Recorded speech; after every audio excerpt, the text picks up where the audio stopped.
तुझ्या दोषामुळे नाही, ते तुझ्या कमकुवतेपणामुळे घडलेले नाही, तर हे सर्व तुझ्या महान चांगल्या स्वभावामुळेच तुझ्यासोबत घडलेले आहे.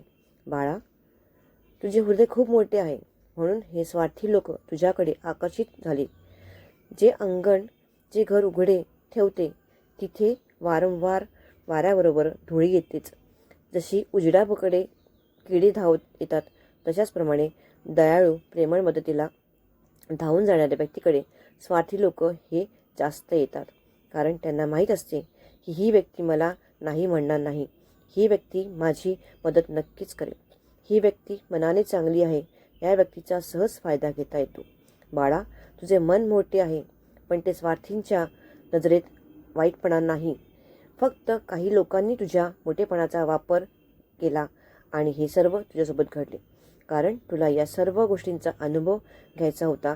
कोण खरे आहे, कोण खोटे आहे, हे तुला समजण्यासाठी हे सर्व तुझ्यासोबत घडले. जीवनात काही गोष्टी या पुस्तकांतून शिकता येत नाही, त्यासाठी अनुभव लागतो. आम्ही तुझ्या आयुष्यात काही स्वार्थी व्यक्ती जाणून बुजून पाठवल्या. ते तुला तोडण्यासाठी नाही, तुला त्रास देण्यासाठी नाही, तर तुला शिकवण्यासाठी, तुला घडवण्यासाठी, तुला खंबीर, स्वावलंबी, निर्भय बनवण्यासाठी. तू कोणावर विश्वास ठेवावा, तू कोणासोबत चालू नये, तू कोणाला जवळ घ्यावे आणि कोणापासून दूर अंतर ठेवावे, हे आम्ही तुला या सर्व अनुभवातून शिकवले. आणि त्यामुळेच आज तुझी आधीपेक्षा खूप शहाणे, खूप खंबीर झालेला आहात. आणि हेच ते धडे होते. बाळा, स्वार्थी लोक तुला थांबवायचा नाहीत, तर ते पुढे ढकलायला आले होते. तुला चुकीच्या नात्यातून, चुकीच्या वातावरणातून तुला मागे धरून ठेवण्याचा, त्या लोकांचा पासून तुला मुक्त करण्यापासून हे सर्व प्रसंग तुझ्या आयुष्याचे घडले आहे. काही वेळेस चुकापती या कराव्या लागतात, कारण जेणेकरून तुम्ही त्या ठिकाणाहून सुखरूप बाहेर यावे. बाळा, तुझ्या प्रवासात आम्हाला तुला वरच्या पायरीवर न्यायचे होते, पण जुने लोक तुला घट्ट आवडून धरत होते. मग आम्ही त्या लोकांचे खरे चेहरे तुला दाखवले. त्यावेळेस तुम्ही खूप दुखावलात, तुला खूप त्रास झाला, पण त्या सर्वातून तुम्ही बाहेर पडून तुमच्या ध्येयाच्या नवीन दिशेच्या वाटेवर चालू लागलात. बाळा, तुझ्यातील दिव्य गुण तपासण्यासाठीच हे स्वार्थी लोक तुझ्या आयुष्यात आले होते. जे खरे तुझ्या आयुष्यात आलेले नसते, तर तुला कधीच ठेच लागली नसते, तुझा कधीच अपमान झाला नसता, ना कधीच तू तुझ्या अपमानाचे प्रत्युत्तर देण्यासाठी नवीन दिशेच्या वाटेवर चाललाच नसता, कधी स्वतःसाठी तुम्ही जगलाच नसता, कधी स्वतःसाठी तुम्ही प्रयत्नच केले नसते.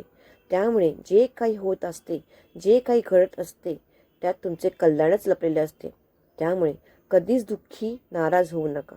बाळा, जेव्हा सोने अग्नीमध्ये टाकले जाते, तेव्हा ते जळत नाही, तर ते अधिक शुद्ध होते.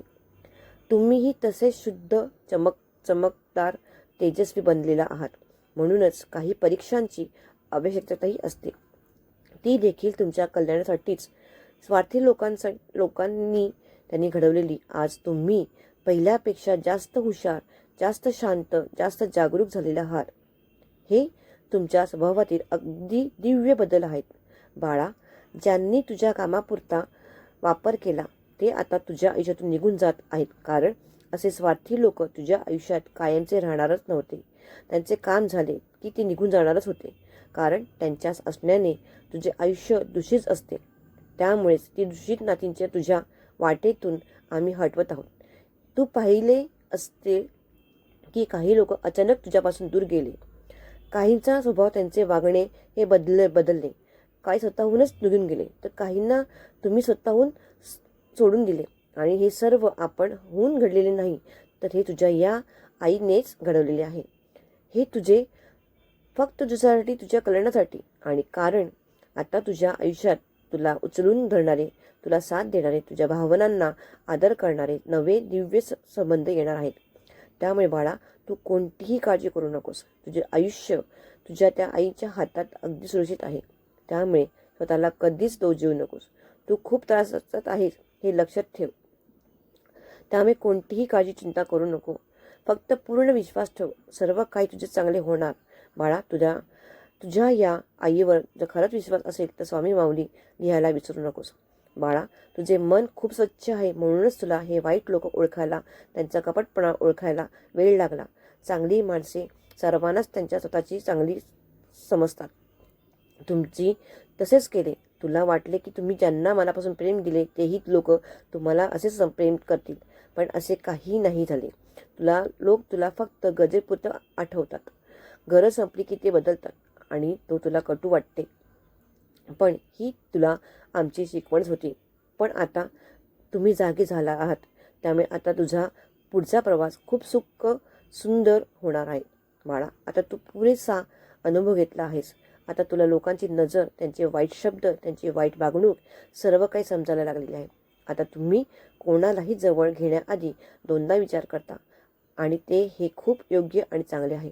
कारण आता आम्ही तुझ्या आयुष्यात नवीन लोक आणायला तयार आहोत, जे तुझा कामापुरता वापर करणार नाही, तर तुझ्या वाढीस हातभार लावतील. हे फक्त महत्त्वाचे सत्य आहे की जे स्वार्थी लोक तुला हरवण्यासाठी नव्हते, तर तुला घडवण्यासाठी होते.